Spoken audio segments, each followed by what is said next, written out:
Bismillahirrahmanirrahim. Elhamdülillah Rabbil alemin. Ve salatu ve selamu ala Resulü Muhammedin ve ala alihi ve sahbihi ecmaîn.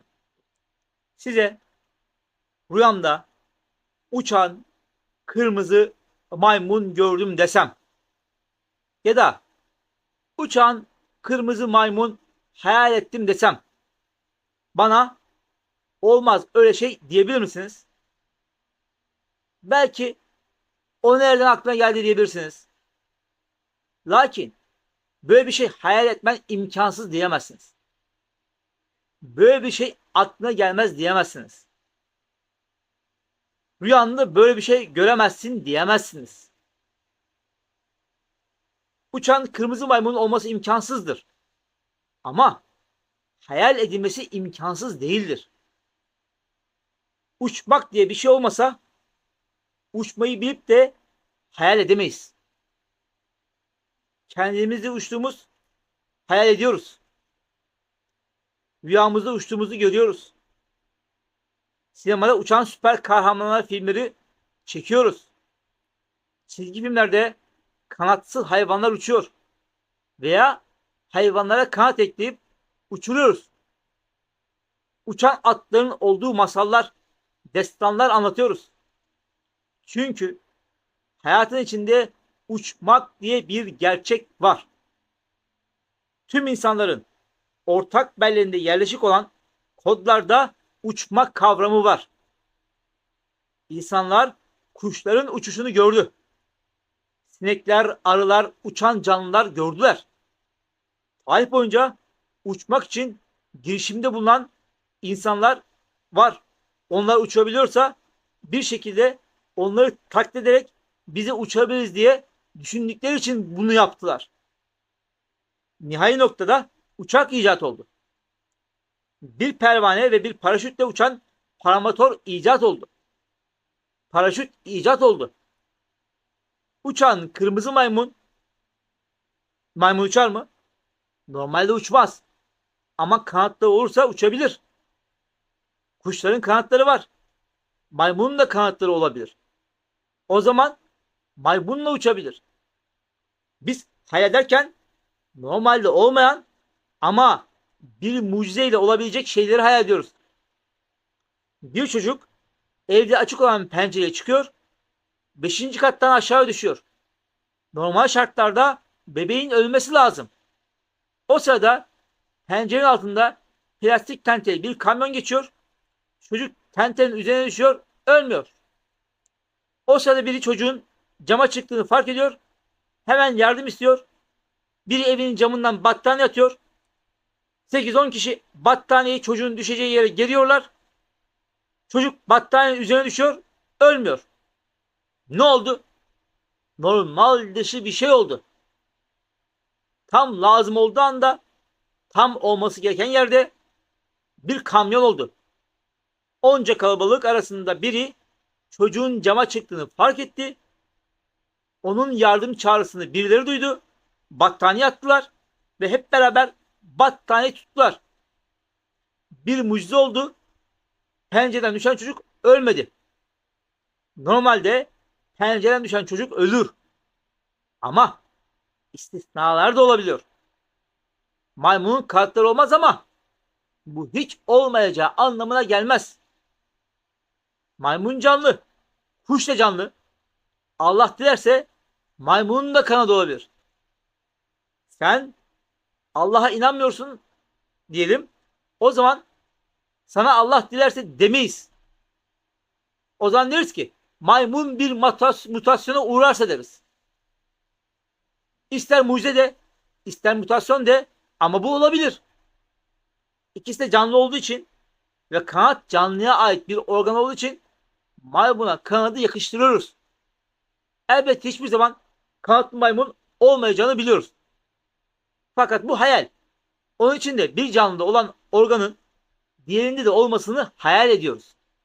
Hayalimizdeki maymun da tıptaki kuştaki gibi kanat olunca geriye sadece maymunun kırmızı olması kalıyor. Uçan kırmızı maymun derken uçan maymunumuza bir renk atfettik. Kırmızı maymun dedik. Kırmızı var olduğu için kırmızı diyebildik. Kırmızı yerine kurmuzu maymun demedik.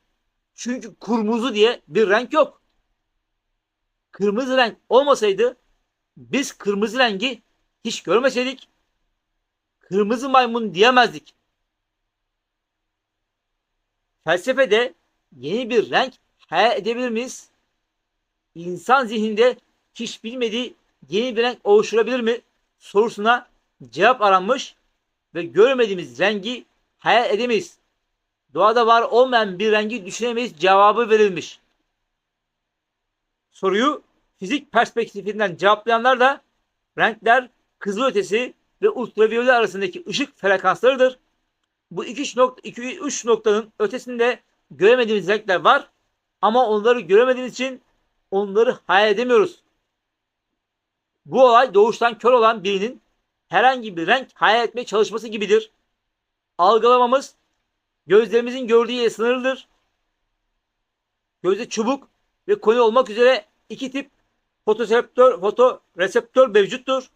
Fotoreseptör hücreler gözün ışığı ve rengi algılamasını sağlayan sinir hücreleridir. Tam bir renk görüş sağlamak için koni hücreler kırmızı, mavi, yeşil renkleri algılayarak işler. Diğer bir fotoreseptör hücresi türü olan çubuk hücreler ise ışık seviyelerini algılamaktan ve çevresel görüş sağlamaktan sorumludur. Beynimiz gördüklerimizden yola çıkarak bir şeyleri anlamlandırır. Görmediğimizi hayal edemeyiz demişler. Maymunun derisine renk veren melanin pigmentleri değişirse maymun kırmızıya döner. Pratik olarak bugüne kadar olduğunu görmedik. Ama teorik olarak bu olabilir.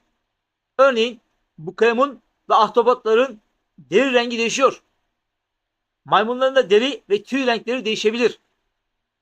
Arktik tilkileri de maymun gibi kıllarla kaplı bir vücuda sahip. Rengi kışın beyaz, yazın gri ya da kahverengi oluyor. Gelincik, kar tavuğu ve kar ayak tavşanı da aynı şekilde yıl içerisinde renk değiştiriyor. Uçan kırmızı maymun dedik. Uçmayı konuştuk. Kırmızıyı konuştuk. Geriye maymun kaldı. Maymun dedik. Çünkü maymun var. 3 varı bir arada zikrettik. İkisi hayatın doğal akışı içerisinde başka canlılarda olan ama maymuna ait olmayan özellikler. Uçmak ve kırmızılık. 2 ayrı varı bir sabit vara bitiştirdik. Uçmak, kırmızı, olmayanlar ama varlar. Maymun, olan ve var. Şimdi ben bunu anlatırken size fıkra anlatmıyorum gibi gelmesin. Gerçi bu anlattığım benzeyen bir fıkra var. Temel bir gün Dursun'a demiş ki sana bir bilmece soracağım bakalım bilecek misin? Dursun sor bakalım demiş. Temel demiş ki kafeste yaşar, cik cik eder öter, sarıdır. Bil bakalım bu nedir? Dursun demiş kanarya. Temel hayır demiş. Dursun demiş muhabbet kuşu. Dursun demiş değil. Temel demiş serçe. Dursun demiş yok o da değil. Papağan yok o hiç değil. Dursun bakmış cevap bilemiyor. Nedir o sen söyle o zaman demiş. Temel demiş ki hamsidir. Dursun demiş Temel'e hamsinin kafeste ne işi var? Ben koydum demiş. Temel bu deva hamsi sarı olur mu demiş. Temel demiş ben boyadım.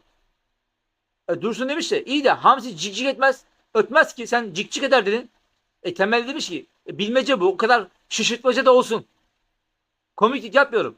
Temel gibi bilmece de sormuyorum. Bu bir fırka değil. Bana göre Allah'ın varlık delillerinden bir delil. Hatta bir örnek de 2 delil. Şöyle ki Allah insana akıl ve hayal gücü vermiş. Bu sayede insanlar tarih boyunca icat yapabiliyorlar. Yeni bir şeyler üretebiliyorlar. Ortaya çıkan her yeni icat var olanın geliştirilmesi, değiştirilmesi, birden fazla var olanın birbirine eklenmesi ile olabiliyor. Akıllı bir yaratıcı olmadan ortaya çıkmış bir yaratık bu özelliğe sahip olamaz. Diyelim ki Allah yok ve evrimle oluştuk. Neden evrimle oluşan milyonlarca canlı çeşidi varken sadece insanda akıl ve hayal var? Neden diğer canlılarda bu özellikler yok? Al sana uçan kırmızı maymun örneğinden Allah'ın varlığına birinci delil. Buyurun size uçan kırmızı maymun örneğinden Allah'ın varlığı ikinci delil. Sadece bu da değil. İnsanı olmayanı hayal edemez. Biz gözümüzle görmediğimiz çok şeyin var olduğuna inanıyoruz. Allah, ruh, melek, cin, cennet, cehennem, bunların var olduğunu kabul ediyoruz ve hiçbirini görmüyoruz. Aklımızda, hayalimizde olanlar var. Çünkü onlar gerçekte de var. Ateistler akla uygun her şeye karşı çıktıkları gibi buna da karşı çıkacaklar. O zaman biz de deriz ki olmayan bir şeyi örnek verin. Bir tane olmayan şey örneği verin. Muhtemelen hotomototo gibi bir şey diyecekler.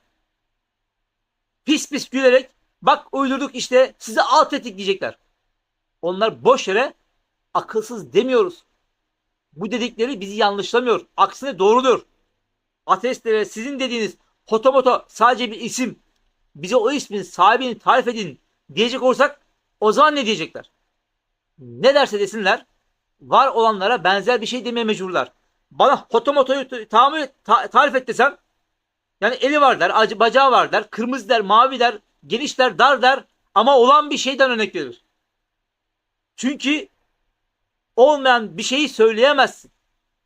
Ağzından ateş saçan ejderha derlerse ona cevabımız da hazır. Al sana komando ejderini dik havaya ister yılanla birleştir ister kanat ekle formu hazır. Gerçek hayatta zaten ateş var. Onu da koy midesine ağzından çıksın.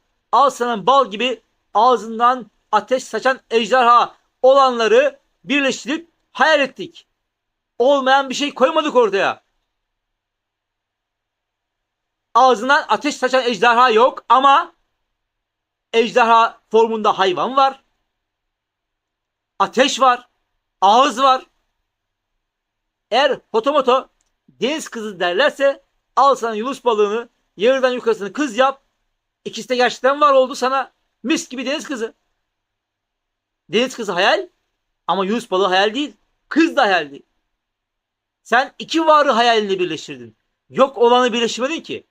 İki varı hayal ederek olmayan bir şey söyledin. Ve dedin ki bak olmayan bir şey söylüyorum. Ben uçan kırmızı maymun dediğimde ortaya olmayan hiçbir şey koymadım. Her biri var. Bunların birleşimi hayal. Deniz kızı gibi. Ateistler ne derlerse desinler var olandan bahsetmek zorundalar. Madem ateistlere vurduk sert vuralım gol olsun. Örneğin Marvel karakterleri. Hepsinin cinsiyeti var. Ya kadın ya erkek. Kolları var, bacakları var, elleri var, başları var, ağızları var, gözleri var.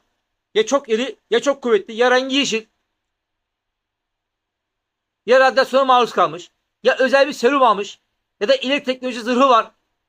Spider-Man ile bizim öğrenimiz olan uçan kırmızı maymunun ne farkı var? Bize uçan kırmızı maymun bir hayali örümcek adamda bir hayal. Tek fark onu hayal eden kurgulayıp filmini çekiyor. Peter Parker bir kaza geçiriyor. Radyoaktif bir örümcek tarafından ısırılıyor. Oluyorsa Spider-Man. Bizim maymunda bir mutasyona uğrar ve cildine hastalık oluşup pigmentleri bozulursa olur sana kanatlı uçan kırmızı maymun. Velhasıl kelam olmayandan konuşamazsın. Ateistler Allah yok derken bunun farkında değiller. Velhamdülillah.